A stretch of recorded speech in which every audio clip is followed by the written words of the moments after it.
It indicated 53% of them, a little more than half, would rather use retirement savings to pay for college costs than have their kids take out student loans. Well, that's admirable, but is that the best use of money? And I would suggest probably not. 51% would be willing to get a second or part-time job. This is the parent we're talking about. The parent taking on a second job.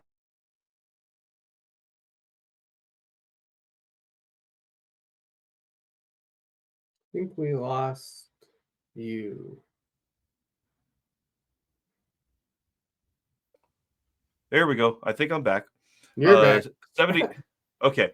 79% said that they were saving for something for their kids' college, but were using the wrong accounts, which lowered their maximum financial aid opportunities. And of course, I got all these links here because we're everywhere.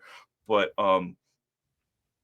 still, the way that the parents are willing to do a lot of self-sacrifice is admirable and misguided all at the same time. Let's figure out a way to help our adult children to find profitable careers that they're going to enjoy, that they have an aptitude for, and help them do that.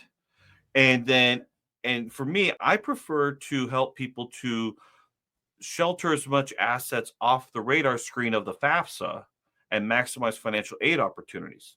And one reason for that, and I'm going to bring this up here in a second. Let's see. See, the cost of college, and maybe with current events, maybe college is going to come down in cost. I don't know. Who knows? I would love to see that. But the problem is that college has, at least traditionally so far, has gone up more than usually about about twice the amount of inflation. It's expensive, and if you don't have the money now, you have to be able to put. I mean, let's put it this way: if you wanted to have your money have the same value as it did in the past, you've got to put in the same amount now and have it just keep pace in order to pay for outright that education. It is a big problem. And if that education is, and I've got the chart here. Let's see, what does it say? All right, I'm going to share my screen again.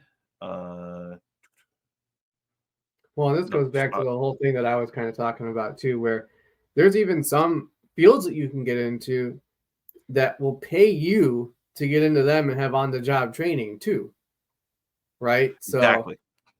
Going back to that whole thing, but and is the cost of college always worth it for some people? Probably not. Again, unless you're going to be one of those kind of specialty things like a doctor or what have you, where you have There's some things that you can't avoid it for the profession you're going into. You have to. And even then, some states might have their own exception. So let's take for an example, in California, you do not have to have a bachelor's degree to go to law school. I think that's the only state in the country that has that. That explains a lot. Probably does. So, how much will a college education cost? According to this was updated just recently, approximate undergraduate costs. And we're not including grants and Pell Grants and all that stuff, but we're just looking at the whole thing. According to the public school resident student, 25 grand per year. And this says, and it has the 1 star. So we have tuition, fees, room and board. In-state residency is assumed for public schools. Private nonprofit obviously is more, and that's even more than double. That's $58,600 as a resident student. Now, are there always deals? Of course there are. There are scholarships and there are programs that can significantly take the price tag down, but this is massive.